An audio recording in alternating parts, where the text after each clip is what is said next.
Indian railway दुनिया का चौथा सबसे बड़ा रेल नेटवर्क, 13 लाख से भी ज्यादा एम्प्लॉइज, गतिमान एक्सप्रेस, वंदे भारत और तेजस जैसी हाई स्पीड ट्रेन। लेकिन फिर भी हमें ये आवाज हर स्टेशन पर ही सुनाई देती है।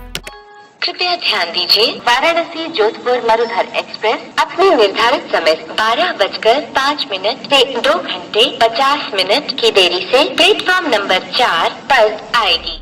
पिछले साल सिर्फ 7 महीनों के अंदर ही इंडियन ट्रेन 1,27,00,000 मिनट लेट हुई थी, जो लगभग 24 साल के बराबर का समय है। लेकिन अब सवाल यह है कि आखिर कई सारी सुपर फास्ट ट्रेन होने के बावजूद भी इंडियन ट्रेन इतना स्लो क्यों चलती है और हमेशा लेट ही क्यों हो जाती है। आज के इस वीडियो में हम सब कुछ जानने वाले हैं। दोस्तों, इंडियन रेलवेज अपने लार्ज नेटवर्क और लाखों एम्प्लॉयज के लिए जाना जाता है, जिससे हर रोज करीब 20 करोड़ टन सामान और 2.5 करोड़ पैसेंजर्स ट्रेवल करते हैं। मगर जब स्पीड की बात आती है तो भारत के आंकड़े हमें 100 साल पीछे धकेल देते हैं, क्योंकि हमारे एक्सप्रेस ट्रेन की एवरेज स्पीड जहां 37 से 45 किलोमीटर पर आवर तक है, वहीं जिन्हें हम सुपर फास्ट की कैटेगरी में रखते हैं, उन ट्रेन की स्पीड भी महज 55 kmph है। और कहीं अगर आपने 70 किलोमीटर पर आवर की स्पीड से चलती हुई ट्रेन देख ली तो बस यह जान लीजिए कि वो कुछ गिनी चुनी प्रीमियम ट्रेन में से एक है। तो दोस्तों, ओवरऑल रफ्तार के मामले में हम जापान, फ्रांस, चाइना और जर्मनी जैसे देशों के मुकाबले बहुत पीछे हैं, क्योंकि वहां पर ट्रेन 300 किलोमीटर पर आवर से भी ज्यादा की रफ्तार से चल सकती है। वैसे कहने को तो हमारी भी कुछ ट्रेन की top speed 180 kilometre per hour है, लेकिन पटरी पर वो 100 या फिर 120 की स्पीड भी नहीं पकड़ पाती है। अब अगर हम चाइना की हाईएस्ट स्पीड वाली ट्रेन संघाई मैगलेव की बात करें तो उसकी मैक्सिमम कॉमर्शियल स्पीड 460 kmph है, जो 30 किलोमीटर का सफर बड़े आराम से 7.5 मिनट में ही पूरा कर लेती है। अब आगरा और दिल्ली के बीच 242 किलोमीटर की जिस दूरी को वहां की ट्रेन सिर्फ आधे घंटे में पार कर सकती है, उसे अपने देश के फास्टेस्ट गतिमान एक्सप्रेस ट्रेन को पूरा करने में 1 घंटे 40 मिनट से भी ज्यादा का समय लगता है। और दोस्तों, इसी से ही आप अंदाजा लगा सकते हैं कि ट्रेन स्पीड के मामले में हम बाकी देशों से कितना पीछे चल रहे हैं। यहाँ तक कि 1969 में ही जब पहली राजधानी एक्सप्रेस को रेलवे ट्रैक पर चलाया गया था, तब उसकी टॉप स्पीड 120 हुआ करती थी। लेकिन करीब 53 साल के बाद आज भी सबसे तेज राजधानी एक्सप्रेस 140 kmph की ही स्पीड से चल सकती है। और हाँ, ध्यान दीजिएगा, मैंने ये बोला है कि चल सकती है, क्योंकि एवरेज स्पीड तो 80 को भी क्रॉस नहीं करती। और दोस्तों, जब भी पब्लिक इस स्लो स्पीड को लेकर सवाल उठाती है तो ऑफिशियल्स के पास हमेशा अलग अलग बहाने होते हैं। लेकिन चलिए हम आपको बताते हैं भारत में ट्रेन लेट होने के कुछ जेन्युइन रीजंस।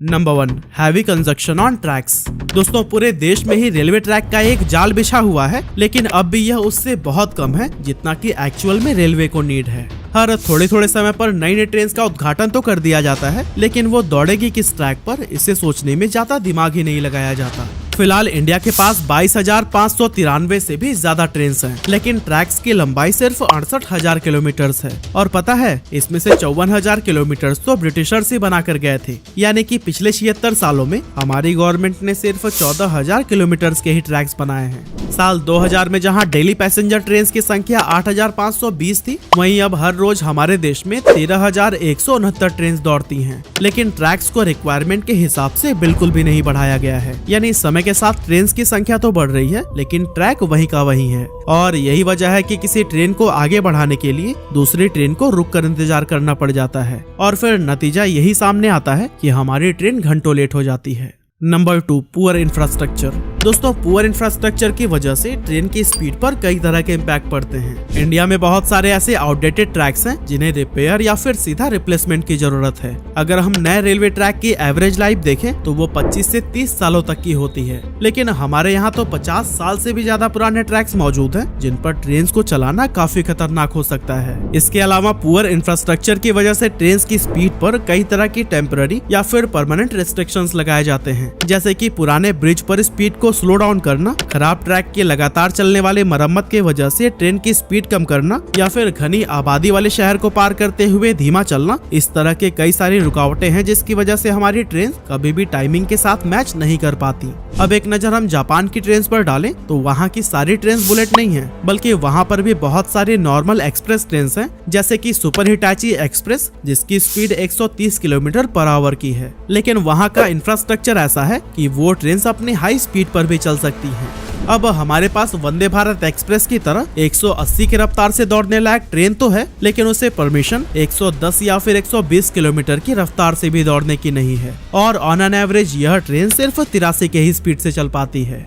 वहीं दूसरा एग्जाम्पल अगर हम ले ओडिशा के पुरी और नई दिल्ली के बीच चलने वाली पुरुषोत्तम एक्सप्रेस की, तो इस ट्रेन की टॉप स्पीड तो 130 किलोमीटर पर आवर की है, लेकिन यह अपने एवरेज स्पीड में सिर्फ 60 के रफ्तार से ही चल पाती है। जाहिर सी बात है कि अच्छी इंजन कैपेसिटी होने के बावजूद भी खराब इंफ्रास्ट्रक्चर की वजह से हमारी ट्रेन स्लो चलती है और हमेशा लेट होती है। Number 3, dirty politics.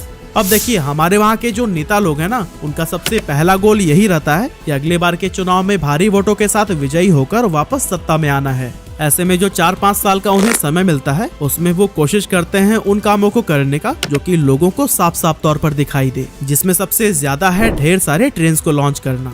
अब देखा जाए तो सबसे ज्यादा जरूरत हमें नए रेलवे ट्रैक्स को बिछाने की और बिछे हुए ट्रैक्स को अपग्रेड करने की है, लेकिन इस काम में एक तो 15 से 20 साल का समय लग जाएगा और आम लोग भी सीधे तौर पर इस ग्रोथ को नहीं समझ पाएंगे। ऐसे में हमारे नेता लोग सिर्फ उन्हीं मुद्दों पर फोकस करते हैं जिससे उन्हें अगले चुनाव को जीतने में हेल्प मिल पाए। और दोस्तों, यही तो वजह है कि जो 54,000 किलोमीटर की लंबी ट्रैक अंग्रेज बिछा कर गए थे, उसमें हम सिर्फ 14,000 किलोमीटर ही जोड़ पाए हैं। Number 4, uncooperative attitude among railway officials.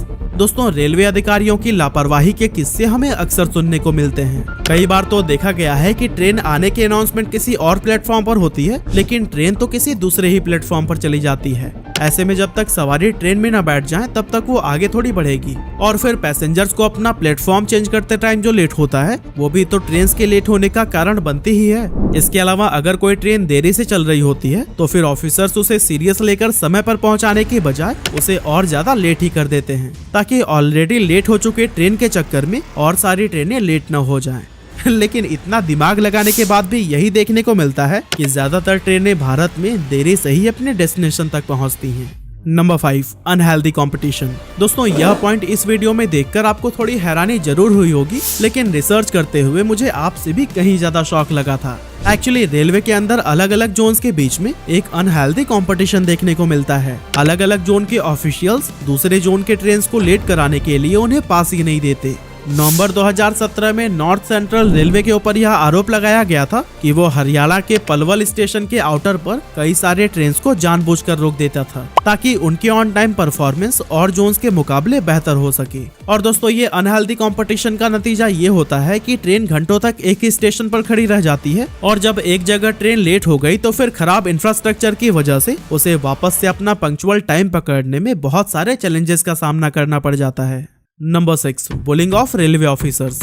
दोस्तों, रेलवे एम्प्लॉइज को लेकर एक और बहुत सीरियस कंप्लेन हमेशा देखने को मिलती है कि बड़े अधिकारी अपने जूनियर्स के साथ तानाशाही वाला रवैया अपनाते हैं और वे लगातार उन पर मानसिक दबाव बनाकर काम करवाना चाहते हैं। देखा जाए तो एक स्टाफ को एक बार में एक ही ड्यूटी करने का नियम है, लेकिन बड़े अधिकारी उनसे उनके ऑफिशियल वर्क के अलावा अपने पर्सनल काम भी करवाते हैं। इस तरह के खराब रवैये की वजह से स्टाफ को हमेशा मानसिक तनाव से गुजरना पड़ता है और बैड वर्किंग एनवायरनमेंट में कभी भी कोई काम ठीक ढंग से या फिर समय पर नहीं हो पाता, क्योंकि जो समय अधिकारियों को रेलवे की सेवा में लगाना चाहिए उसमें से ज्यादातर समय वो इंटरनल पॉलिटिक्स में इन्वॉल्व होकर खराब कर देते हैं। हालांकि दोस्तों, सरकार नेशनल रेल प्लान विजन 2030 और मिशन सत्यनिष्ठा जैसे स्कीम्स लाकर इंडियन रेलवे के प्रॉब्लम्स को सॉल्व करने का प्रयास तो कर रही है, लेकिन सफलता किस हद तक मिलेगी ये तो आने वाले टाइम में ही पता चल पाएगा। वैसे आपका ओपिनियन भी हमारे लिए बहुत मैटर करता है, इसीलिए अपने सुझाव भी हमें कमेंट जरूर करिएगा।